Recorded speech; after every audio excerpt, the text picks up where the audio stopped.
Joining me now is Charlie Hurt, Washington Times opinion editor and a Fox News contributor. John Carney, Breitbart economics and finance editor and co-author of Breitbart Business Digest, and Batya Ungar-Sargon, author of Second Class. Everybody's writing up a storm. Well, there's a lot to write about, Charlie.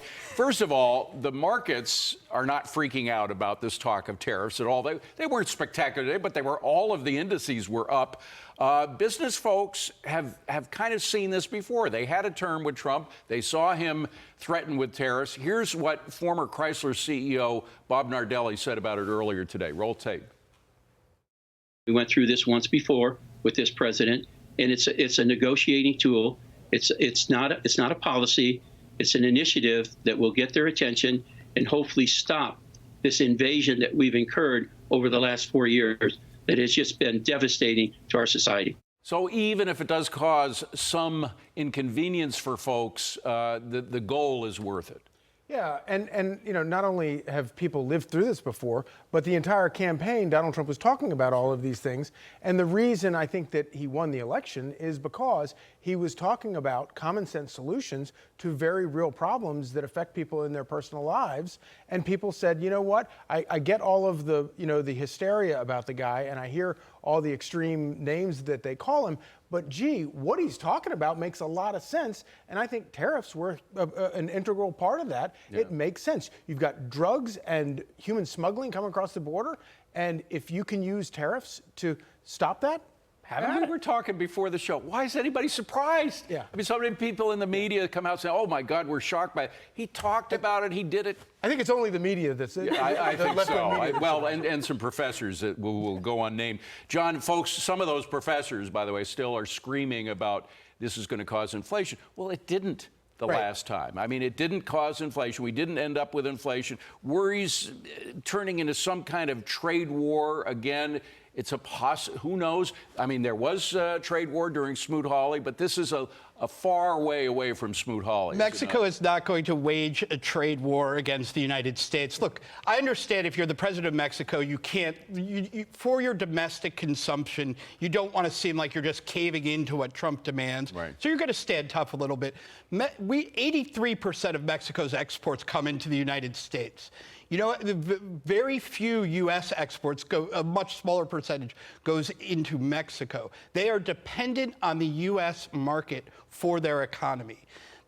About a quarter of their entire GDP is exports to the U.S. So if we have a trade war, Mexico loses on day one. Mm-hmm. They know this. They're not going to have a trade war. This is Trump's opening gambit. By the way, were you surprised that Canada was thrown in there? Yeah, no, I wasn't, because, look, we have a tri-party agreement. Yeah. Anything we do with Mexico, we need Canada to come along with. By the way, there were 19,000 folks trying to come in from the north of the border. That was like double what it was in the previous 2 years. And if we shut off the southern border but do nothing to our northern border, then everybody will fly into Canada and come down into the Batya, moving away from economics for a moment, we still have to deal with sanctuary cities and some sanctuary states. And we had the mayor of Denver suggesting that he was willing to go to jail for it, to which Tom Homan said the following. Roll tape. Me and the Denver mayor, we agree on one thing. He's willing to go to jail.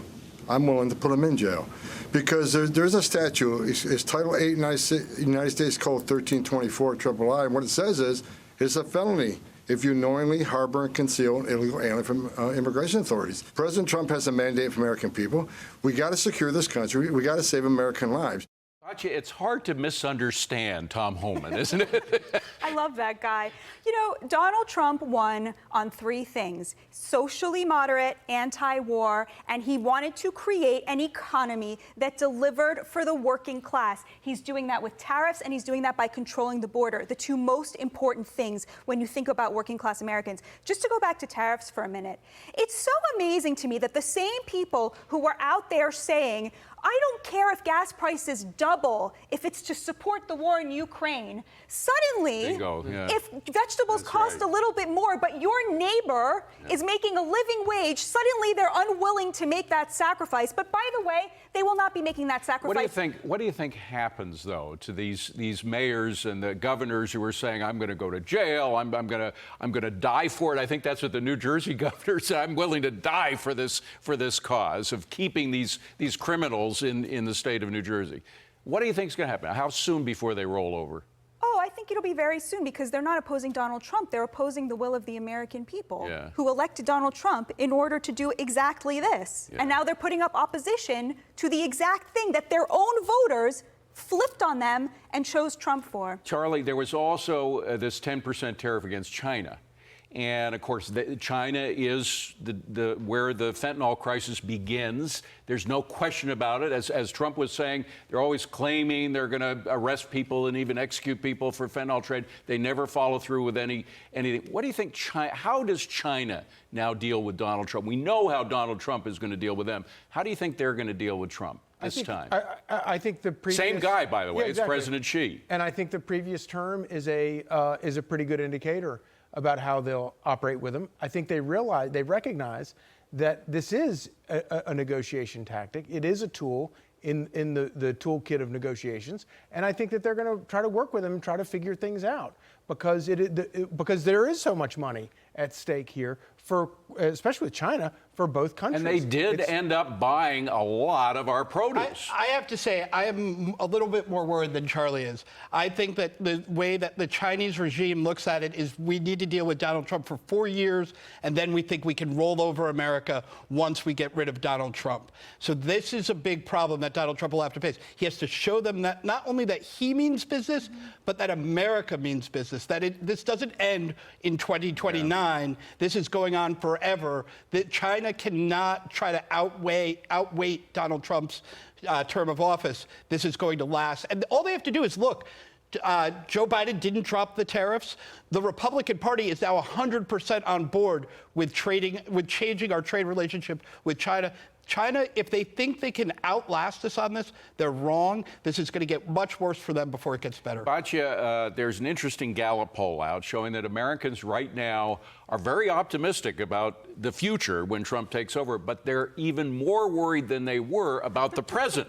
The next 2 months, they're very much, because there is this feeling of it's morning in America, but not quite yet. And what could happen in the next 2 months? You think of the war ratcheting up in Ukraine. You think of a lot of possible, like all these attempts to spend every dime that they possibly can before Trump comes into office.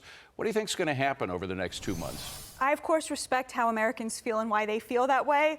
None of us knows what our president is doing right now, but I will just say to my fellow Americans, the rest of the world leadership is already acting like Donald Trump is in office. They are already running scared. And so I really don't think we have much to fear in terms of foreign policy. Everybody knows that there's a new regime on, and it doesn't seem to me to be like people are trying to get their last licks in. It seems to be the opposite, that people are preparing for what's going to be a much more peaceful 4 years through peace, through strength. Yeah, by the way, a lot of investors are preparing for it too, trying to figure out how to play the Trump trade. Charlie, we're friends, so I kind of forget that I'm a little bit older than you. I'm like an older brother. I'm not like a father, but I do remember the morning in America when Reagan took over, and there was. It was more so in 1984 because they had a feeling what they were going to get because of the first 4 years. And now Americans have a feeling because of Trump's first 4 years. So you probably don't remember, but do you get a sense that despite all of the grasping of pearls and everything by MSNBC, that it's different for most Americans, that they do have a sense of optimism? Well, it's kind of funny because the first 2 years of Joe Biden's presidency, every time I would write a column attacking Joe Biden, my father would call me up and say, "You don't know how bad it was with Jimmy Carter." And then after like 2 years, he was like, "Never mind, this is so much worse." No, and I think the answer to it all is if Trump succeeds at what he wants to do, which is look out for the middle class, improve the economy, bring prosperity for everybody. Bring security. Bring peace to the world, and actually accomplishes those things, in 4 years, you could be looking at another 8 years of J.D. Vance. And I think that, going back to John's great point about China, I think that's the game. Donald Trump didn't succeed on Election Day. Mm-hmm. In his mind, he succeeds when he gets done all of the things he promised voters he would get done. And if he does, then that sets somebody like J.D. Vance and somebody else up for 8 years to continue those policies. Very quickly, back to what happens over the next couple of months. Charlie Gasparino had a piece out saying that Janet Yellen was trying to screw up things for when Trump comes into office by the way she was rolling over some of this debt. We have this huge $1.8 trillion deficit now, adding it to the overall debt. Is that possible? Yeah, look, they crowded the treasuries into the very short term. That a lot of that has to be turned over. That will be difficult for Donald Trump to deal with. But as you said, the optimism of America is going to make that a much easier task, because when you look at all the surveys, the consumer sentiment, the consumer confidence, it's through the roof. People are feeling good about America again, and that's going to make it a lot easier for the U.S. government to sell debt. Batya, I owe you one. We gotta go. We're over time. Great having you all here. Thanks for having Wonderful me. panel. Appreciate it.